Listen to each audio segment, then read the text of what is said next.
بسم اللہ الرحمن الرحیم۔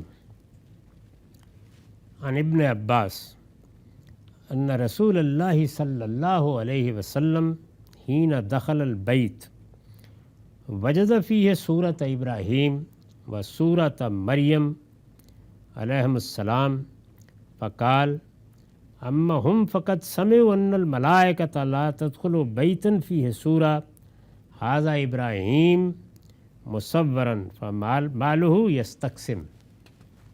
یہ مسند احمد کی روایت ہے، رقم ہے 2508۔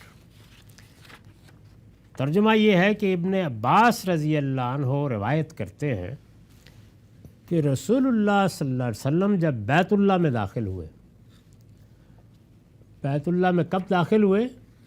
فتح مکہ کے موقع پر جب بیت اللہ میں داخل ہوئے تو آپ نے دیکھا کہ اس میں سیدنا ابراہیم اور سیدہ مریم کی تصویریں بنی ہوئی ہیں،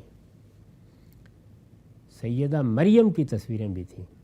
اس سے آپ اندازہ کر سکتے ہیں کہ جو بنی اسرائیل کی مذہبی یا دینی روایت تھی وہ کس طرح خود بنی اسماعیل کے ہاں بھی ایک احترام کی جگہ پر تھی۔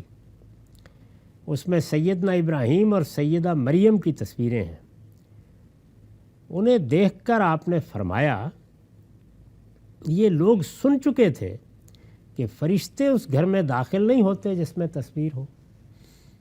یہ پیچھے بیان ہو چکا ہے کہ رسالت مآب صلی اللہ علیہ وسلم نے یہ بات جب فرمائی تو اس میں تصویروں سے کون سی تصویریں مراد تھیں؟ تو میں نے عرض کیا تھا کہ یہ وہ تصویریں ہیں جو مشرکانہ توہمات کے تحت بنائی جاتی ہیں۔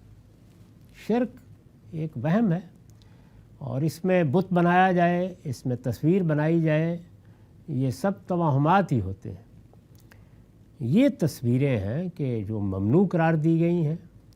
باقی وہ تصویریں جو اب ہم بناتے ہیں، جو ابلاغ کے لیے استعمال کی جاتی ہیں، تعلیمی مقاصد کے لیے گھروں میں لگا لی، آپ نے اپنی بنا لی، اس کا اس سے کوئی تعلق نہیں۔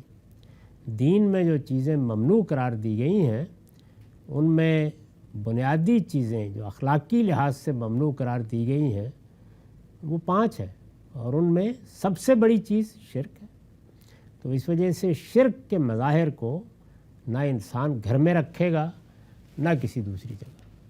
شرک کے یہ مظاہر جہاں بھی ہوں گے وہاں مسلمان کیوں داخل ہوں گے اور فرشتے کیوں داخل ہوں گے؟ تو فرمایا کہ ان لوگوں نے بیت اللہ میں، اللہ کے گھر میں، اللہ کی بنائی ہوئی مسجد میں، اللہ کا وہ پہلا گھر کہ جو اللہ کی عبادت کے لیے بنایا گیا ہے، جس کی تعمیر نو ابراہیم علیہ السلام نے کی، اس میں ابراہیم کی اور مریم کی علیہم السلام تصویریں بنا کے لگا دی ہوئی۔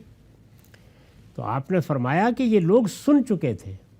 تو اب دیکھیے اس میں بھی یہ بات کہی گئی ہے وہ ایک بڑی حقیقت کا بیان ہے۔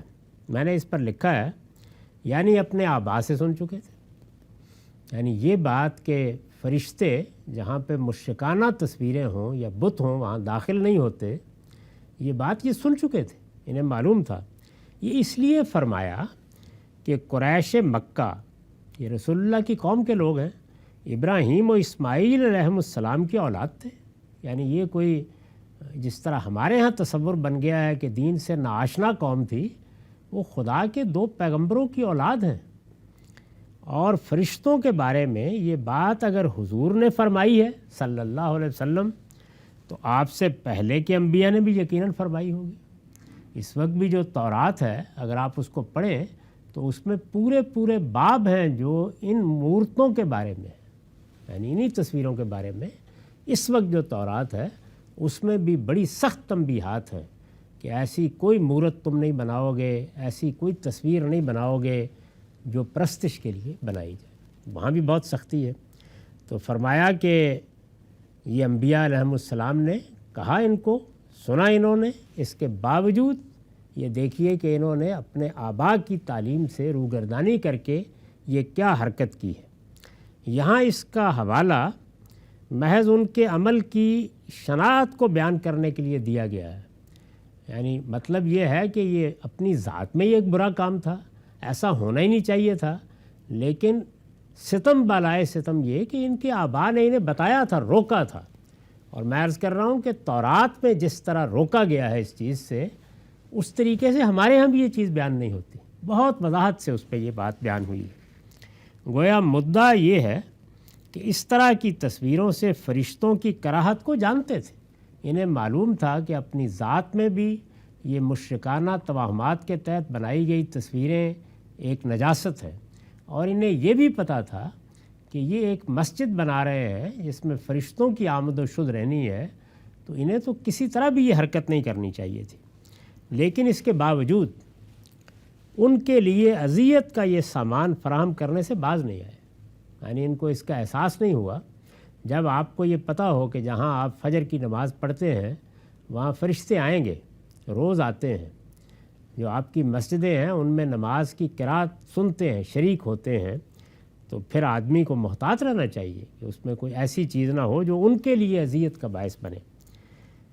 اس کے یہ معنی ہرگز نہیں ہے کہ ان کے اس عمل کی وجہ سے فرشتے خدا کی اس اولین عبادت گاہ میں داخل نہیں ہوتے ہوں گے۔ فرشتے تو آئیں گے، اللہ تعالیٰ کا حکم ہے وہ آئیں گے، لیکن فرمایا کہ وہ کس اذیت سے آتے ہوں گے یہاں پر۔ اگر کہیں آپ نے نجاست پھیلا رکھی ہے اور جہاں کوئی شریف النفس آدمی داخل ہونا پسند نہیں کرتا، تعفن اٹھ رہا ہے، تو سوچنا چاہیے نا کہ آپ نے کیا کیا ہے اس معاملے میں۔ تو حضور نے فرمایا کہ یہ سن چکے تھے، ان کو ان کے آبا نے بتا دیا تھا، یہ پیغمبروں کی اولاد ہیں، لیکن پھر بھی انہوں نے بیت اللہ میں یہ تصویریں لگا رکھی ہیں۔ اسی سے اندازہ بھی کر لیجئے کہ یہاں بھی وہی لفظ تصویر ہے استعمال ہوا ہے، لیکن پیچھے سیاق نے بتا دیا کہ کون سی تصویریں مراد ہیں، وہی سیدہ ابراہیم کی تصویر، سیدہ مریم کی تصویر۔ اس کے باوجود، یہ روایت کا ترجمہ ہے، اس کے باوجود یہ ابراہیم ہے، یعنی حضور نے بڑے تعجب کے انداز میں فرمایا یہ ابراہیم ہے جن کی تصویر بنائی گئی ہے، اور پھر بہت تعصب سے، بہت افسوس کے انداز میں آپ نے فرمایا اور ان کا بھی کیا حال ہے کہ ان کے ہاتھ میں تصویر بنائی ہے جوئے کے تیر پکڑے ہوئے۔ یعنی یہ کمال انہوں نے دکھایا ہے اس میں۔ اس پر میں نے لکھا ہے مطلب یہ ہے کہ سفاہت کی انتہا ہے، یعنی بے وقوفی، حماقت اور جہالت کی انتہا ہے کہ ایک پیغمبر کی تصویر بنا کر بیت اللہ میں رکھ دی۔ یعنی پہلے تو یہی دیکھ لیجئے کہ ایک پیغمبر کی تصویر بنائی اور مسجد میں رکھ دیا، اور سب سے بڑی مسجد میں رکھ دیا، اور وہ بھی اس طرح کے ہاتھ میں جوئے کے تیر بھی پکڑا دیے، اس لیے کہ ان سے فالے لیتے تھے نا یہ لوگ، وہ رکھے ہوتے تھے تیر انہوں نے، تو اس سے فال لیتے تھے عام طور پر۔ مذہب کو جو سب سے بڑا مسئلہ پیش آتا ہے وہ یہی ہوتا ہے کہ لوگ اپنے دنیوی مقاصد کے لیے اس کو استعمال کرتے ہیں۔ قرآن کی اس آیت سے یہ ہو جائے گا، فلاں وظیفہ پڑھو گے تو یہ نتیجہ نکل آئے گا، تو اسی طرح کا ایک یوں سمجھ لیجئے کہ احمقانہ قسم کا استعمال اس وقت بھی ان تصویروں کا ہوتا تھا۔ اس سے ضمناً یہ بات بھی معلوم ہوئی کہ زمانہ رسالت کے عرب میں تصویریں بالعموم انہی شخصیات کی بنائی جاتی تھیں جن کے ساتھ تعظیم و تقدیس کے جذبات کسی نہ کسی درجے میں وابستہ ہو سکتے تھے۔ یعنی یہ کوئی تزئین کے لیے میری آپ کی تصویریں نہیں بنائی تھیں انہوں نے، ابراہیم و اسماعیل علیہ السلام کی اور سیدہ مریم کی تصویریں تھیں، جس طرح کہ اب بھی ہم کنیساؤں وغیرہ میں دیکھتے ہیں بنی ہوتی ہیں اسی طرح سے۔ تو حضور نے فرمایا کہ بس یہ چیز نہیں ہونی چاہیے، اور نہ صرف یہ کہ یہ اصلاً ممنوع ہے، اصلاً غلط ہے، بلکہ یہ متنبہ رہنا چاہیے کہ اس طرح کی نجاست ہو تو پھر فرشتے گھروں میں نہیں آتے، اور فرشتوں کی آمد و شد اگر رک گئی ہے تو اس کا مطلب ہے بڑی سعادت سے ہم محروم ہو گئے۔ تو یہ توجہ دلائی۔ وآخر دعوان الحمدللہ رب العالمین۔